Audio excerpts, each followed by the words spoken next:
So guys, there's freaking Halloween on Futwatch, and a couple of people have been asking me, how do I get this player? How does it work? What is this? What, where, why, what country am I on? And I decided to make an explanation video because if Ross were to try to summarize the whole entire Futwatch Halloween thing in this tiny, tiny little box, or like another text box, it would be extremely difficult, and just alone with words, it's really hard to explain. So I decided, wait, I have a form of media that can explain things much easier than other things. I decided to make a video to help all of you by explaining it through video. Just a heads up, I'm not going to be spoiling most of the players. I'd recommend just Googling them because some of them are insane and they really don't have any pattern except for the first couple. And if I went into too much depth, it would be a little too spooky.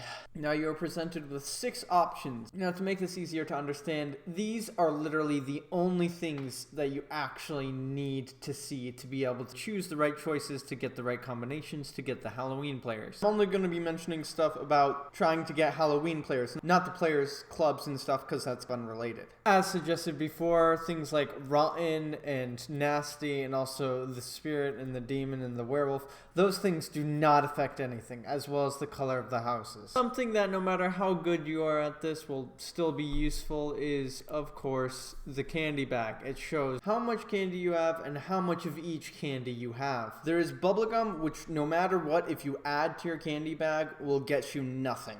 If you have 1 bubblegum or 5 bubblegum, nothing will happen. It'll just say, oh, why do people add bubblegum to Halloween? Which is strange because I actually kind of like bubblegum, but let's not get into personal preferences. Just avoid it, you'll be fine. Carrots are very important to understand, and whenever you go to a house that gives carrots, you immediately drop them off. So it's essentially a skip button, like, oh, I want to get, let's say I wanted 5 taffy, and I'm looking around here and wow, look, there's no taffy. I'd go straight to carrots. Carrots as well as candies are the only things that are guaranteed to show to you, because carrots are essential because they're a skip button and you couldn't get certain combos on the first try. That'd just be kind of annoying.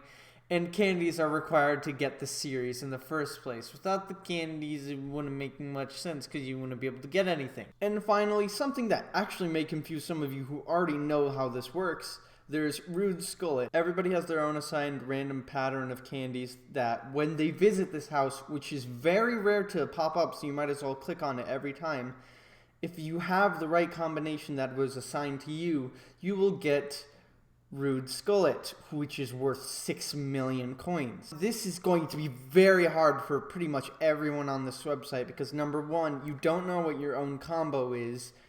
And number 2, if you have your combo, it doesn't mean he's automatically going to appear, and he can appear when you don't have your combo. And also, he is very rare. So every time you see him, you might as well click on him, because if he doesn't give you the Ballon d'Or, you just go back to right where you were. So it's like the carrots if you don't get anything. So there's no use in not clicking him. And if you have any additional questions, I am 100% enthusiastic to answer them, because I made this video because someone actually asked me how they worked. Thank you guys for watching, and continue on your spooky Halloween. Oh, that hurts so bad.